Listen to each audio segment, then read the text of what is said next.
ከአራት ዓመት ተኩል ግድም መንግስት ስራ ውስጥም ገብቼ ያለመድኩት ነገር ቢኖር የተከበሩ ከሌ ማለት ነውና ሁላችሁም የተከበራችሁ ናችሁ። ለኔ እንኳን ለዚህ ጉባኤ ያደረሳችሁ። ክቡራትና ክቡራን የኢዜማ ሁለተኛ እንደተኛ ጉባኤ አባላት፣ ክቡራት የኢዜማ ሴቶች፣ ለዚህ ለዓለም አቀፍ የሴቶች ቀን በሰላም አደረሳችሁ ለማለት ፈልጋለሁ።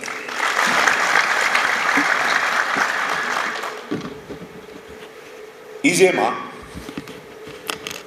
የድርጅቱን ሕግና ደንብ ጠብቆ ምርጫ ከመደረጉ በፊት ምርጫውን የሚመራውን የመሪ ክንፍ ቢቻል በአንድ አባላን ድምፅ፣ ይህ ካልተቻለ ደግሞ ድርጅታዊ ጉባኤ አድርጎ በተወካዮች በኩል ያስመርጣል።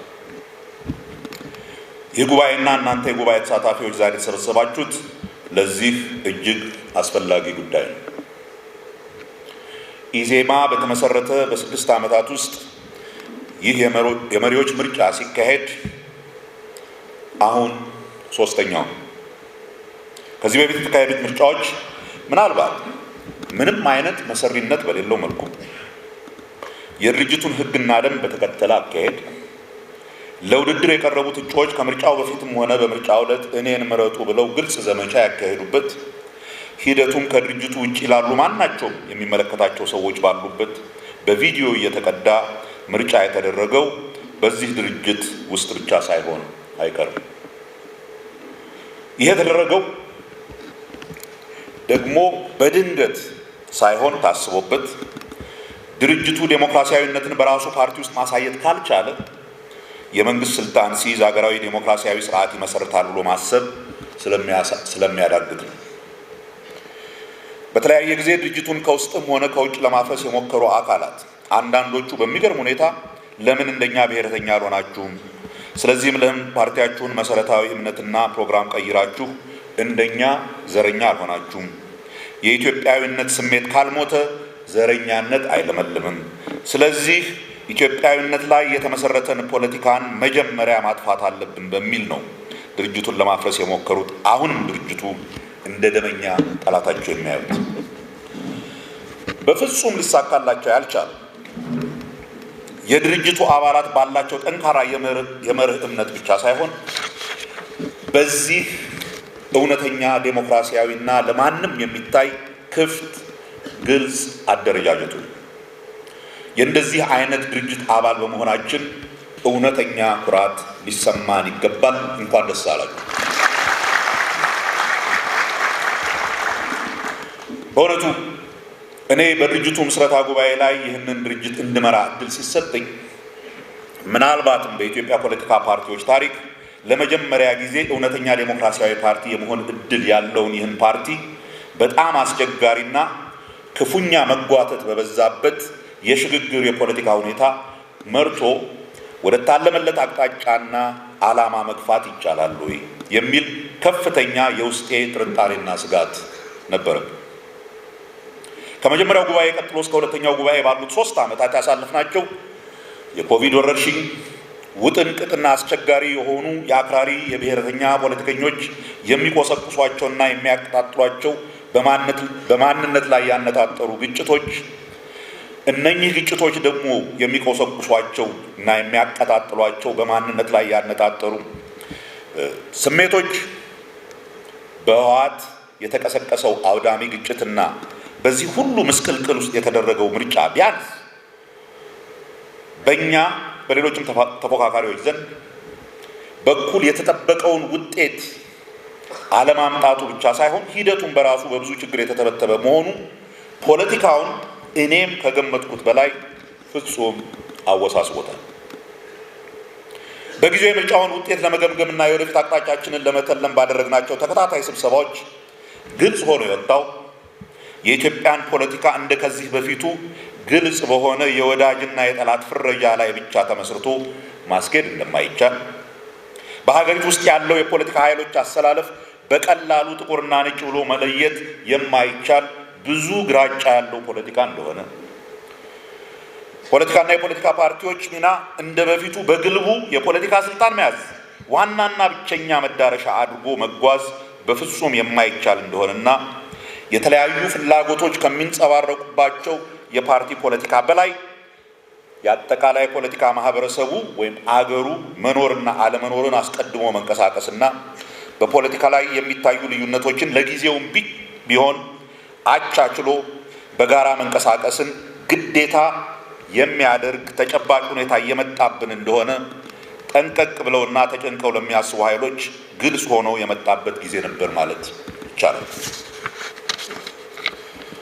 ችግሩ ግን በዚሁ ጊዜ በዓለማችንና በሀገራችን የሰውን ልጅ ቀልብ በስሜት መንዳት የሚችል የመገናኛ ቴክኖሎጂ ማህበራዊ ሚዲያ በፍጹም የበላይነት ዓለሙን የተቆጣጠረበት ጊዜም ስለነበር ተጠንቅቆ ተጨንቆና ሰከን ብሎ በረጅሙ ማሰብ ኋላ ቀርነት፣ በተለይም ደግሞ ፖለቲካ አለማወቅ፣ ሲከፋም አድርባይነት ተደርጎ የሚወሰድበት ጊዜ ስለነበር እንደዚህ ተረጋግቶ ማሰብ የብዙዎች ፍላጎት ነበር ለማለት አይቻልም። ምንም እንኳን የጊዜውን አስቸጋሪነት የተገነዘቡ የኢዜማ አመራሮች በምርጫው ጊዜ ሀገሪቱ የነበረችበትን አስቸጋሪ ሁኔታ ለማህበረሰቡ ለማስገንዘብ የሀገርን ጥቅም ማስቀደም አስፈላጊነትን፣ የኢትዮጵያ ጥቅምና አንድነት ማስጠበቅ ከፓርቲያችንም በላይ የምናየው ጉዳይ መሆኑን፣ አገር ከሚፈርስ ኢዜማ ቢፈርስ እንመርጣለን የሚል መፈክር አውጥተን ብንቀሰቅስም ከምርጫውም በኋላ አገር ለማዳን የምርጫው ውጤት ሂደትና ውጤት እየጎመዘዘንም ተባብሮ ሀገርን ማዳን ይገባል በሚል ከገዢው ፓርቲ ጋር ለመስራት ግን ደግሞ ይህ ችግር ፓርቲያችን ውስጥ አለመግባባት እንዳይፈጥር ጉዳዩን ለጉባኤያችን አቅርበን ከፍተኛ ውይይትና ክርክር አድርገን ወስነንም በዘውጌ ብሔረተኛነትና በማህበራዊ ሚዲያ የተጠለፉ ብዙ አባሎቻችንም ሆነ ጥቂት የማይባሉ አመራሮች ይህ አይነት በረጅሙ የሚያካሄድ እነሱ ከሚያምኑትና ከለመዱት የፍትጊያ ፖለቲካ ጋር ስላልሄደላቸው በድርጅታችን ውስጥም ቀላል የማይባል ችግር አሳልፈናል። ይሄ ውስጥ ችግር በሁለተኛው ጉባኤ ወቅት ተጠናክሮ የድርጅቱን አቅጣጫ በጊዜው የማህበራዊ ሚዲያ ወጀብ ግፊት ለማስቀየርና በሁለት እግሩ ከቆመበት የዜግነትና የሀገር ጥቅም የማስቀደም ፖለቲካ አውጥቶ ወደ ተለመደው የመንቆራቆስ ፖለቲካ ለመውሰድ በተደራጀ መንገድ ከድርጅቱ ውጪ ካሉ ብሔረተኞች ጋር በመግጠም በድርጅቱ ላይ ተዘምቷል። ወርቅ በእሳት ይፈተናል እንደሚባለው ኢዜማም ይህንን ከፍተኛ ፈተና አልፎ በሁለተኛው ጉባኤ ላይ የተሞከረውን አቋምና የድርጅቱን ምንነት የማስቀየር ሙከራ አክሽፎ የተለየ ሀሳብ ይዘው ለመጡት በቂ ጊዜ ሰጥቶና ጉባኤውን በበቂ ተወያይቶ ድርጅቱ የቆመበትን ዋና ምሰሶ ሳይለቅ ይኸው ለዚህ ለሁለተኛው አስቸኳይ ጉባኤና ለሰባተኛ ብሔራዊ ምርጫ ደርሷል።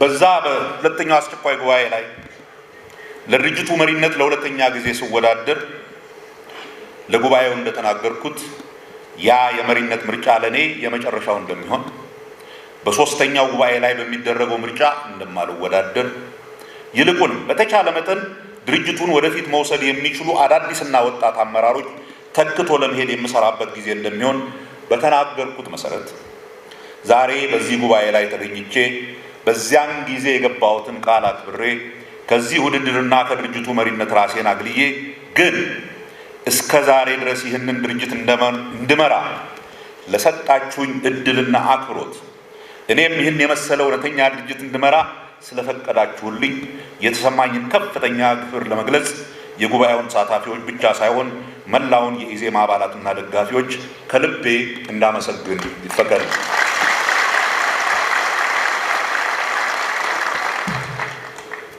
ይህ ጉባኤያችን የሚካሄደው በምርጫ ጊዜ ነው። ይህን ጉባኤ ስናደርግ የተወዳዳሪዎች ምዝገባ ተከናውኖ ተጠናቋል። ኢዜማ ምናልባት ከብልጽግና ቀጥሎ ከፍተኛ የሚባለውን ወደ 1258 እጩ ተወዳዳሪዎችን አስመዝግቧል።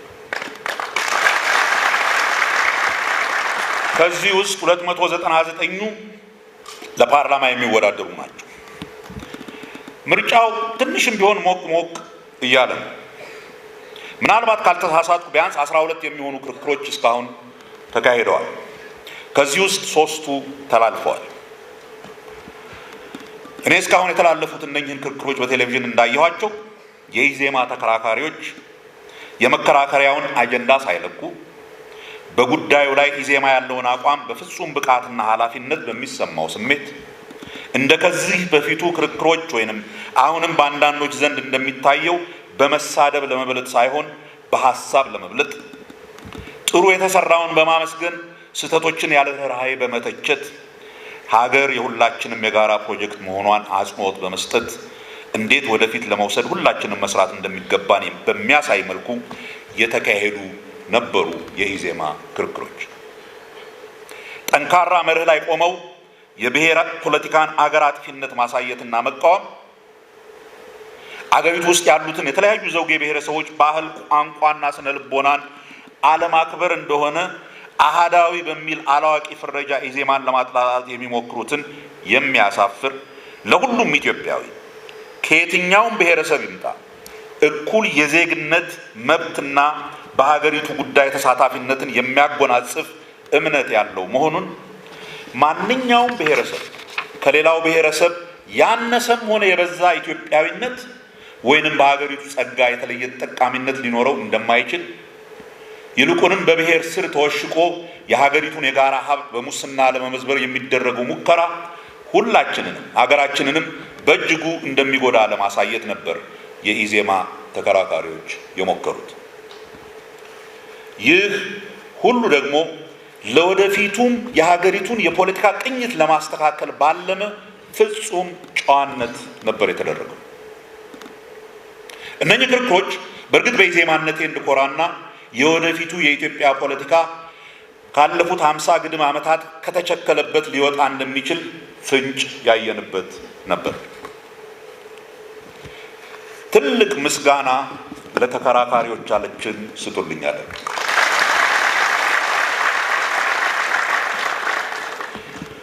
ከመሪነቴ ስለቅ ይህንን ድርጅት ለጥሩ ተተኪ አመራሮች አስረክቤ በመልቀቄ እጅግ ኩራት ይሰማኛል።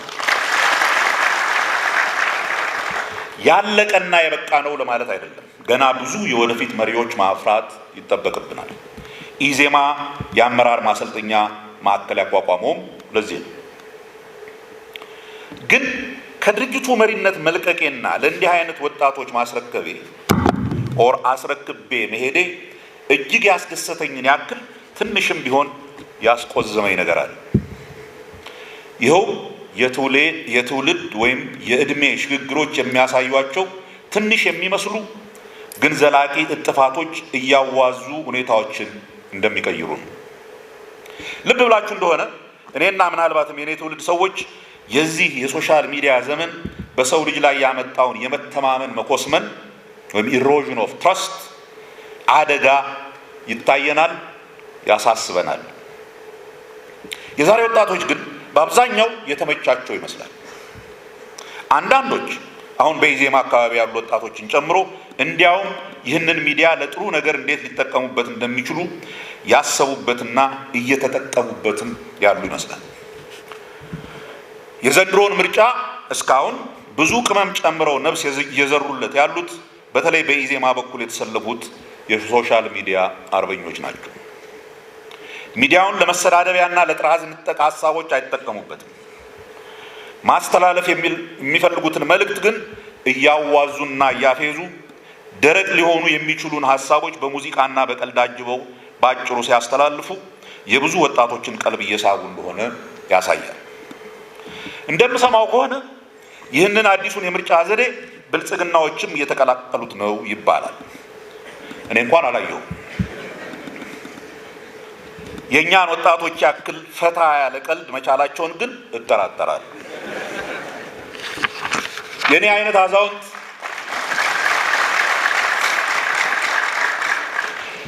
አዛውንት እንዲህ አይነቱን የፈጠራ አካሄድ ቢያንስ አያመነጨውም ነበር። ለዚህም ተተኪ አመራሮቻችንና የወደፊቱን ወጣት ተተኪዎቻቸውን ከልብ አለማመስገን ንፉግነት ነው የሚሆነው። እነኚህን ዘመናዊ ፖለቲከኞቻችንን እባካቸው አመስግኑ።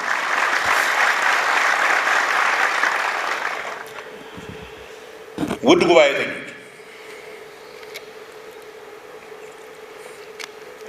የሚቀጥሉት 2 አስርት ዓመታት የኢትዮጵያ ፖለቲካ እስካሁን ከነበረበት የንትርክና የመጠፋፋት ፖለቲካ ወጥቶ ወደ ተረጋጋና ስልጡን ፖለቲካ መሸጋገሩ እጅግ ወሳኝና እንደ ሀገር ለህልውናችን ግዴታ ነው ብዬ ከምር አምናለሁ። ይህን ካላደረግን ደግሞ ሊመጣ የሚችለው አደጋ እጅግ ያሳስበኛል።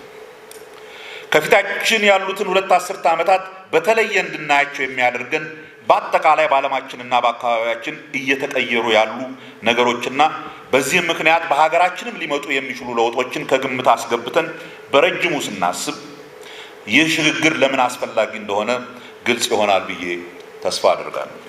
በአጠቃላይ በዓለማችን ላይ የመጣ ካለው ወጀብ ልጀምር። ይህንን ንግግር በሀሳብ ደረጃ ማዘጋጀት የጀመርኩት የካቲት 23 2018 ወይም ማርች 2 2026 ነው። ይህ ዕለት አሜሪካና እስራኤል በኢራን ላይ ጦርነት በጀመሩ በሁለተኛው ቀንና ኢራንም ለዚህ ምላሽ በአሜሪካ በእስራኤልና በእነሱ ደጋፊዎች ናቸው በምትላቸው የገልፍ ሀገሮች ላይ ግን በአብዛኛው በእነኚህ ሀገሮች ባሉት የአሜሪካ ወታደራዊ ቤዞች ላይ በሰፊው ሚሳኤሎች መተኮስ የጀመረችበት ጊዜ መሆኑ ነው። በመጀመሪያው ቀን የቦምብ ድብደባ የኢራንን የሃይማኖትና የፖለቲካ መሪ በቤታቸው እንዳሉ ገድሏቸዋል። በነጋታው ወደ 175 ህፃናት የሞቱበት የሚናብ የሴቶች አንደኛ ደረጃ ትምህርት ቤት በቦምብ ተደብድቧል። ይህ ጦርነት ፍጹም ዓለም አቀፍ ሕግን የጣሰ የማናለብኝነት ጦርነት እንደሆነ አብዛኛው ጉዳዩን የተከታተለ ሰው የዓለም አቀፍ ድርጅቶችን ጨምሮ ይስማማሉ። ይህ ጦርነት በድንገት የተፈጠረ አይደለም። ለወራትና ምናልባትም ለዓመታት ዝግጅት የተደረገበት ነው። ከዚያ ጥቂት ሳምንታት ቀደም ብሎ የአሜሪካን መንግስት የአንድን ሉዓላዊ ሀገር መንግስት መሪ የቬኔዙዌላ ከነሚስታቸው አገራቸው ውስጥ በጦር ኃይል አስገድደው አግተው ወስደዋል። ከጥቂት ዓመታት በፊት እንዲህ አይነት ትዕቢት ያው የተባበሩት መንግስታት ሳይመክርበት ሆኖ አይታወቅም፣ አይታሰብም። አሜሪካ ኢራቅን ለመውረር ስትዘጋጅ የሐሰት ማስረጃ ይዘውም ቢሆን የተባበሩትን መንግስታት ድጋፍ ለማግኘት ሞክረው ነበር። አሁን ለምን ለብቻቸው በማናለብኝነት ለመሄድ ወሰኑ? ይህ ዓለማችን ስላለችበት ዓለም አቀፉ ወይም ወርልድ ኦርደር የምንለው ስርዓት ምን ይነግረናል? በጥቅሉ እያየን ያለነው ከሁለተኛ ዓለም ጦርነት በኋላ የተመሰረተው የዓለም አቀፍ ስርዓት በማያጠራጥር ሁኔታ እየሞተ መሆኑን ብቻ ሳይሆን ያንን የሚተካው ስርዓት ምን መሆኑ በግልጽ ባልታወቀበት ሁኔታ የሚፈጠረውን አደገኛ ውዥንብርም ነው እያየን ያለነው። በአሁኑ ጊዜ ማየት ለሚፈልግ ሁሉ ግልጽ ሆኖ የወጣው ከሁለተኛ ዓለም ጦርነት በኋላ ቶቻችሁ ታስታውሳላችሁ። ሁለተኛ ጦርነትን ከፈጠሩት ነገሮች አንዱ የሊግ ኦፍ ኔሽንን ሕግ ማክበር አለመቻል። ኢትዮጵያ የዛ ማዕከል። ከሊግ ኦፍ ኔሽን ውድቀት በመማር የዓለም ሀገሮችን ግንኙነት ለሁሉም በእኩልነት በሚያገለግል ሕግ እንዲገዛ ተብሎ የተመሰረተው የተባበሩት መንግስታት ድርጅትና ወይም የተባበሩት መንግስታት ቻርተር የሚባሉ ተያያዥ ዓለም አቀፍ ድርጅቶች ከ40 ያላነሱ ሌሎች የተባበሩት መንግስታት ተቋማት ቻርተሩን ተግባራዊ ለማድረግ በፍጹም አቅም ተስኗቸው ሀያላን ሀገራት የሚባሉት በፈለጉ ጊዜ የማንንም ፈቃድ ሳይጠይቁ በፈለጉት ሀገር ላይ የፈለጉትን የኢኮኖሚ የፖለቲካና ወታደራዊ እርምጃ መውሰድ የሚችሉበት የ19ኛው መቶ ክፍለ ዘመን አይነት ጉልበተኞች አገሮችን ቅኝ የሚገዙበት ያ ዘመን የጉልበተኞች ዘመን እየመጣ እንደሆነ ግልጽ እየሆነ፣ አንዳንድ ተንታኞች ይህንን ሁኔታ በአቅም ላይ የተመሰረተ የጉልበተኛ ሀገሮች ፖለቲካ ወይም ቢግ ፓወር ፖለቲክስ ይሉታል። ይህ ደግሞ በዓለም አቀፍ ደረጃ ብቻ ሳይሆን በተለያዩ የዓለም ቀጠናዎችም ራሱን ችሎ የሚከሰት የዓለም የሕግ ስርዓት የሚባለው ከሞላ ጎደል ፈርሷል ማለት ይቻላል። ይህ ዓለማችንን ወዴት ይመራታል? ሰላም ሆና መቆየት ትችላለች ወይንስ ከዚህ በፊት ያየናቸው አይነት በተለይ በዛሬ ጊዜ ኒውክሌር ዘመን እንደመሆኑ ውጤቱ የሰውን ልጅ ፍጹም ሊያጠፋ የሚችል እጅግ የከፋ ሊሆን እንደሚችል ሳንረሳ መጠነ ሰፊ ዓለማዊ ጦርነቶች ይከፈታሉ። በአንድ ምሰሶ ላይ ቆሞ የነበረው ወይም ዩኒፖላር ወርልድ የምንለው ወደ ብዙ ምሰሶ ያለው ዓለም ወይም መልቲፖላር ወርልድ የሚሸጋገር ከሆነ በሰላም መሸጋገር ይችላል ወይንስ በመጨረሻው ጉልበት የሚፈታው ነው የሚሆነው? በዚህ ሁኔታ እንደ ኢትዮጵያ ያሉ ገና ያልጠነከሩ ደሃ ሀገሮች በተለይ የአፍሪካ ሀገሮች እጣ ፈንታ ምን ይሆናል? ሉዓላዊነታቸውን ጠብቀው መቆየት ይችላሉ? ምን አድርገው? ወይንስ ቀጥተኛ ወይንም የእጅ አዙር ቅኝ ተገዥነት ውስጥ ይወድቃሉ? ይህንን ሁኔታ ዝም ብሎ በተስፈኝነት አይሆንም ብሎ ማለፍ አይቻልም። በተለይ ሀገሮችን የማስተዳደር ኃላፊነት ያለባቸው መንግስቶችና የመንግስት ስልጣን ለመያዝ የሚያስቡ የፖለቲካ ድርጅቶች ይህን በጥሞና አስበው ከዚህ አይነት አደጋ አገራቸውን እንዴት መከላከል እንደሚችሉ ተጨንቀው ተጠበው ከጊዜያዊ የፖለቲካ ፍጆታ ባለፈ ዘላቂ ስትራቴጂ ነድፎ እንዲንቀሳቀሱ የሚያስገድዳቸው ጊዜ ነው። ይህ ጊዜ ፖለቲካን ራሱ የሚያዩበትን መነጽር እና አካሄድ ሊቀይር የሚችል ጊዜ እየመጣ መሆኑን መገንዘብና ለዚያም መዘጋጀት ብልህነት ነው። የዓለም ስርዓት መቃወስ ግን የሰው ልጅን የገጠመው ብቸኛ ቀውስ አይደለም። ሌሎች ብዙ ተያያዥነት ያላቸው ቀውሶች በአንድ ላይ የመጡበት ጊዜም ነው ይህ ያለንበት ጊዜ። የአካባቢ አየር መቀየር ክላይሜት ቼንጅ ዓለማችንን ለመኖር አስቸጋሪ እያደረጋት ነው። እንደ በፊቱ ለመኖር ምቹ የሆነች ሳይሆን ብዙ የዓለማችን ክፍሎች ለሰው ልጅ መኖሪያ በማይሆን መልኩ ምድረ በዳ ወይንም በባህር የሚጥለቀለቁበት ዓለም ሊሆን የሚችልበት ሁኔታ ካሁን በኋላ ዝም ብሎ ግምት አይደለም። ባህር አካባቢ ያሉ ቦታዎች ለመኖር አስቸጋሪ ሆነው ሰዎች መፈናቀልና መሰደድ ጀምረዋል። ክላይሜት ሬፊውጂስ ይባላሉ። ይህ ኩነት እያደር ሁሉንም የዓለም ክፍል የሚያዳርስ ቢሆንም በቅርብ ጊዜ ይበልጡኑ የሚጎዳው ደሃ ሀገሮችን ለምሳሌ ካሪቢያን ሀገሮችና አንዳንድ የአፍሪካና የእስያ ሀገሮች እንደሚሆኑ ተተንብዮአል። በዚህ ሁኔታ ከዚህ በፊት በለመድነው መንገድ እያመረትንና እየተመገብን መቆየት የማይቻል እየሆነ ነው።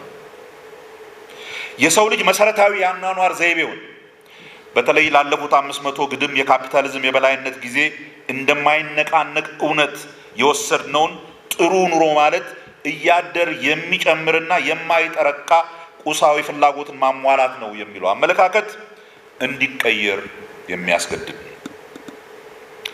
ቴክኖሎጂ ይዞ የሚመጣው እድል እንዳለ ሆኖና ያንን ለበጎ ለመጠቀም መሞከሩ ጥሩ ሆኖ ቴክኖሎጂ ይዞ ሊመጣ የሚችለውን መዘዝም በቀላሉ ልናየው የምንችለው አይደለም።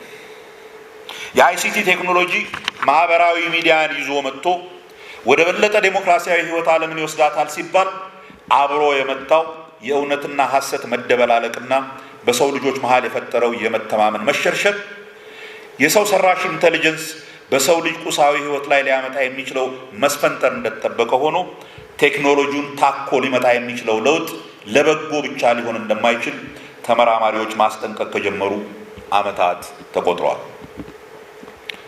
ያም ሆኖ ግን ደግደጉን ይዘን ክፉን ልንቆጣጠር በማንችልበት ፍጥነት እየሄደ በመሆኑ መንግስታት ይህንን መዳረሻው የማይታወቅ ቴክኖሎጂን ለመቆጣጠር የሚያስችላቸው አቅም እያነሳቸው መሄድ የወደፊቱ የሰው ልጅ ኑሮ ምን ሊመስል እንደሚችል አንዳንዶች እንደውም የሰው ልጅ ራሱ በፈጠራቸው ግዑዝ ሮቦቶች ይተካል እስከ ማለት የደረሱበት መገመት አስቸጋሪ የሆነ ዓለም ውስጥ እየገባ ነው። ቀውሱ ግን በሰው ልጅ አስተሳሰብም ላይ ሆኗል።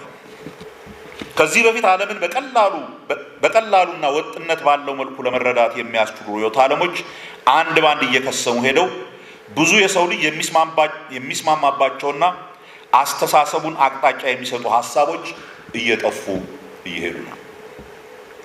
ይህ ደግሞ በሰው ልጆች መካከል ምክንያታዊ ውይይት ለማድረግና ስምምነት ላይ ለመድረስ የሚቻልበት እድል እያደር እየጠበበ እንዲሄድ እያደረገው ነው።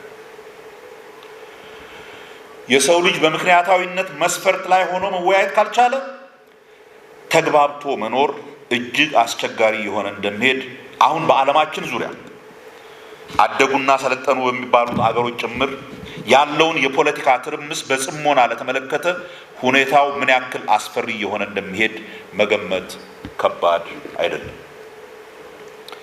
እነኚህና መሰል ቀውሶች በጥቅሉ የሚያዩ ምሁራን ያለንበትን ጊዜ ግዙፉ በሰው ልጅ ላይ የመጣ ቀውስ ወይም ሜታ ክራይሲስ ይሉታል።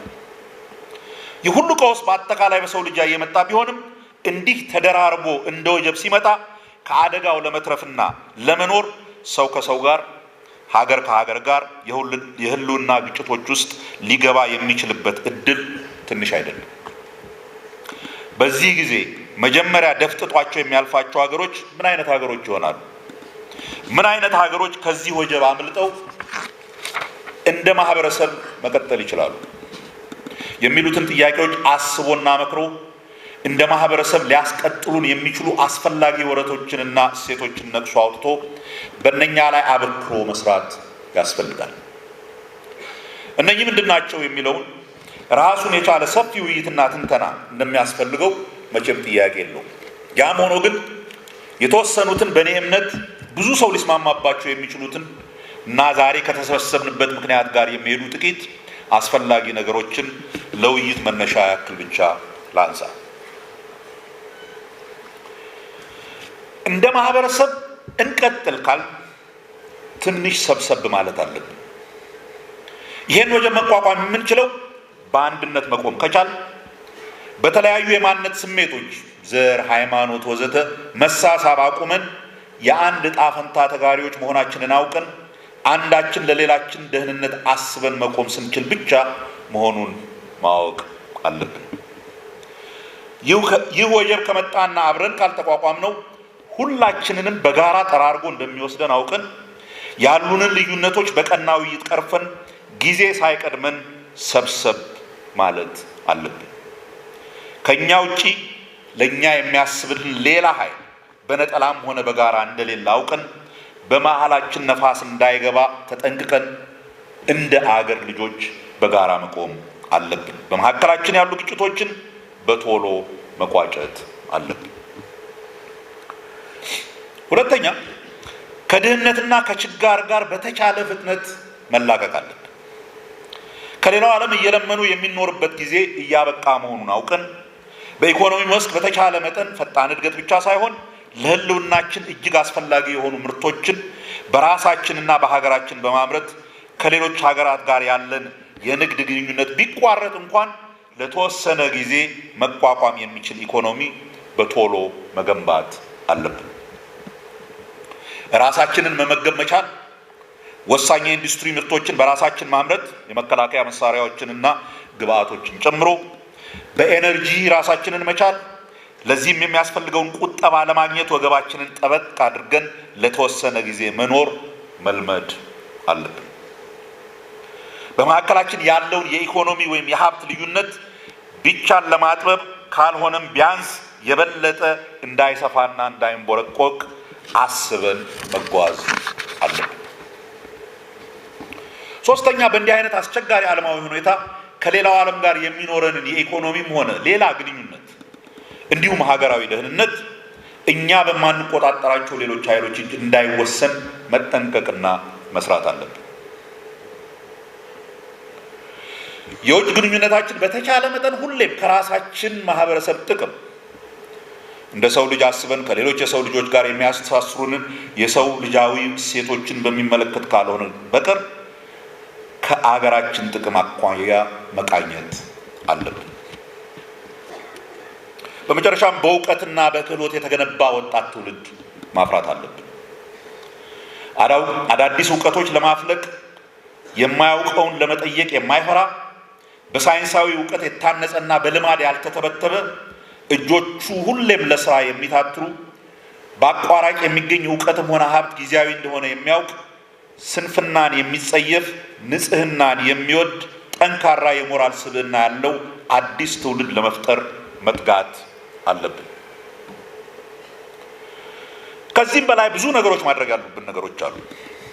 ለዛሬው ግን ዝርዝሩን እዚሁ ላይ ላብቃና እነኚህ ከላይ የጠቀስኳቸው 4 ጉዳዮች በእርግጥም እንደ ሀገርና እንደ ማህበረሰብ ቀጣይነታችንን ለማረጋገጥ ያስፈልጋሉ በሚለው ላይ ከሞላ ጎደል ከተስማማን ቀጥለን ባጭሩም ቢሆን መመለስ ያለብን ጥያቄ እነኚህን ችግሮች ታዲያ ለመፍታት ፖለቲካችን በአጠቃላይ እስካሁን ሲሄድበት በነበረው መንገድ ቀጥሎ መፍታት ይቻለናል ወይ የሚለው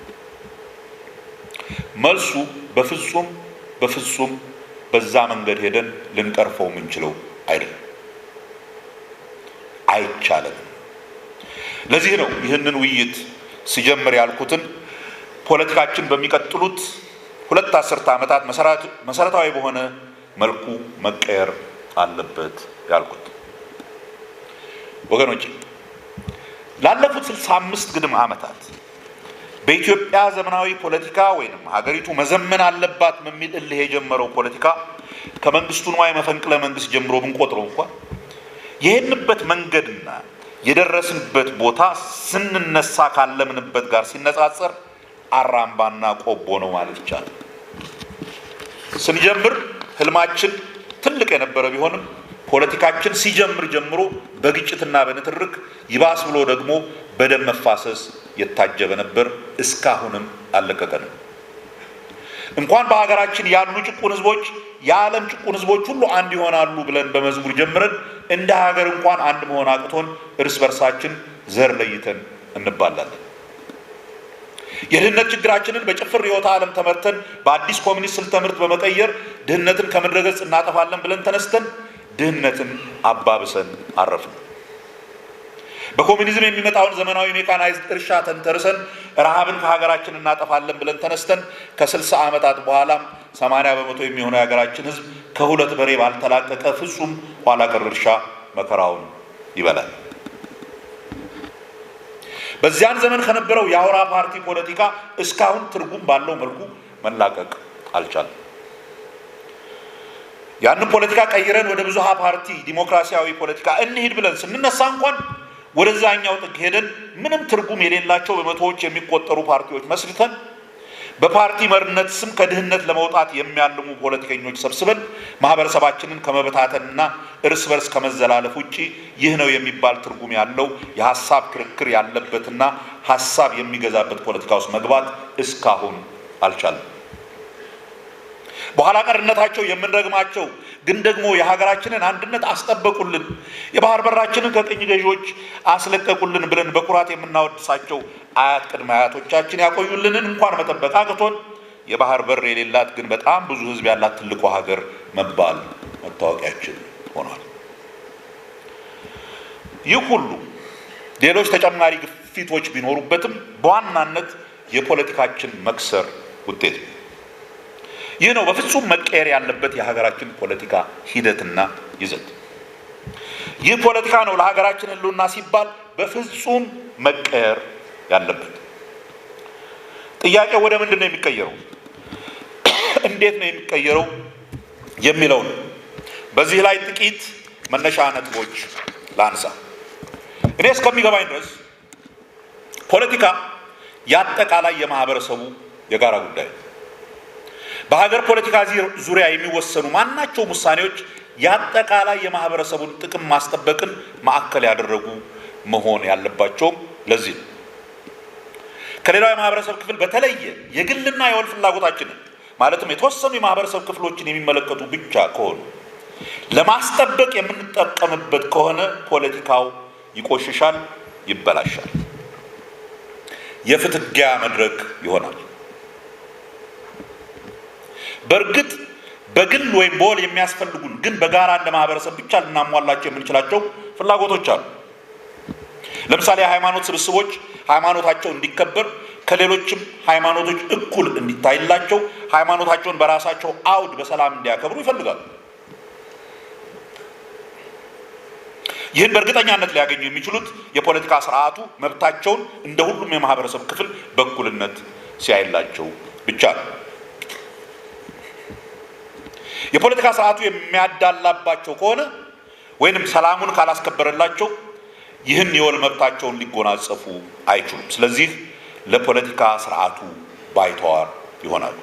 ግለሰቡ ጥሩ ህይወት ኖር ያለው ለማለት ለጋራ ጥቅም ሲባል ትንሽም የተገደበ ቢሆን ነፃነቱን ይፈልጋል፣ በሰላም ወጥቶ መግባት ይፈልጋል። ከሱ በላይ በፈረጠሙ ጉልበተኞች ሰርቶ ደክሞ ያገኘውን ሀብት ሊቀማ አይፈልግም። ይህን የሚያገኘው ደግሞ ይህንን ነፃነቱንና ደህንነቱን በእኩልነት የሚያረጋግጥለት የፖለቲካ ስርዓትና የሚያስፈጽም መንግስት ሲኖረው። በሌላ አነጋገር ሁሉም የአንድ ሀገር ዜጋ እንደ ግለሰብም ሆነ እንደ ወል ስብስብ የሚሻቸውን ፍላጎቶቹን ማግኘት የሚችለው በጋራ በፖለቲካ ስርዓቱ ለሁሉም በሚወሰኑ ውሳኔዎች፣ ምክንያቱም የመንግስት ውሳኔዎች ለሁሉም ላይ አስገዳጅ ስለሆኑ፣ እኩል ተጠቃሚም ለምሳሌ ሰላም በማግኘት እኩል ኃላፊነትም ለምሳሌ ተመጣጣኝ ታክስ መክፈል እና እኩል ተሳታፊም ለምሳሌ በመራጭነት ሲሳተፍ ይሆናል። ይህ ደግሞ ሊሆን የሚችለው የመንግስት ስርዓቱ ለሁሉም እኩል በሆነ መስፈርት በዜግነቱ መቋቋም ሲችል ብቻ። ለዚህ ነው ለማህበረሰብ ሰላም፣ መረጋጋትና አንድነት እንዲሁም እኩል የኢኮኖሚ ዕድል ተጠቃሚነት እጅግ አስፈላጊ የሆነው ፖለቲካው ሁሉንም በእኩልነት በሚያይ መስፈርት መቃኘት አለበት የሚባል። መጪውን ወጀብ ለመቋቋም ሰብሰብ ብለን እንደ ሀገር ወይም እንደ ፖለቲካ ማህበረሰብ ማሰብ፣ አንድነታችንን ማጠናከር ይገባል ካል ፖለቲካችን በእኩልነትና በጋራ ጥቅም ላይ የተዋቀረ መሆን አለበት። ፖለቲካን በዘርና በሃይማኖት አዋቅረን የተለያዩ ዘሮችና ሃይማኖቶች ባሉባት ሀገር በሰላም እንኖራለን ማለት